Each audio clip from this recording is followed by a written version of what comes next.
Bonjour à tous. Aujourd'hui, je vais vous montrer comment se connecter avec quelqu'un sur LinkedIn. Vous allez voir que c'est pas toujours aussi facile que ça en a l'air. Je vais vous montrer tout de suite pourquoi. Alors, rendez-vous dans LinkedIn. Par exemple, dans la barre de recherche, si vous souhaitez ajouter une personne en particulier, vous tapez son nom. Là, pour l'exemple, je vais me chercher moi-même. Donc là, on arrive sur l'aperçu. Vous voyez qu'on a un bouton suivre et un bouton voir le profil complet. Ensuite, on a l'aperçu de la ou des dernières publications que cette personne a partagées. Là, le problème, c'est que si on clique sur suivre, eh bien, la personne ne sera pas intégrée à notre premier cercle de connaissances. Donc, ça veut dire qu'elle ne pourra pas voir nos publications.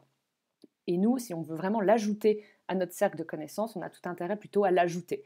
Donc, pour ça, on est obligé d'aller voir le profil complet de la personne. Donc, on clique sur voir le profil complet et on arrive sur le profil. Ici encore, on a de nouveau ce bouton suivre. Alors, il est possible de changer ça dans les paramètres de votre compte.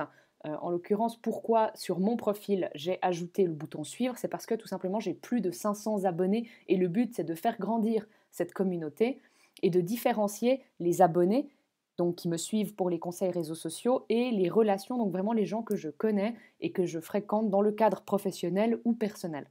Donc c'est vraiment volontaire de ma part de mettre en avant ce bouton suivre. Par contre, les gens qui veulent vraiment rentrer en contact avec moi et être ajoutés à mes relations principales, ils vont devoir cliquer sur plus.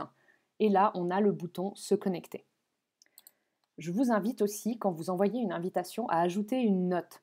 Attention, on a seulement la possibilité d'ajouter une note depuis la version desktop, donc depuis un ordinateur sur LinkedIn. Sur la version mobile, on ne peut pas. On peut juste envoyer l'invitation sans pouvoir ajouter de petits messages personnalisés, donc c'est bien dommage. Moi, je le fais le plus possible depuis un ordinateur parce que j'aime bien euh, tout simplement ajouter un petit message qui recontextualise comment j'ai connu la personne, est-ce que je l'ai rencontrée en vrai ou est-ce que j'ai un intérêt à l'ajouter si je ne la connais pas encore, etc.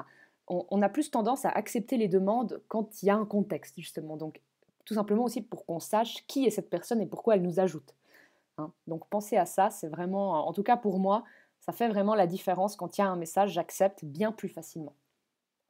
Voilà, j'espère que cette astuce a été utile. N'hésitez pas à vous abonner ou à vous connecter avec moi pour voir plus d'astuces réseaux sociaux et de conseils.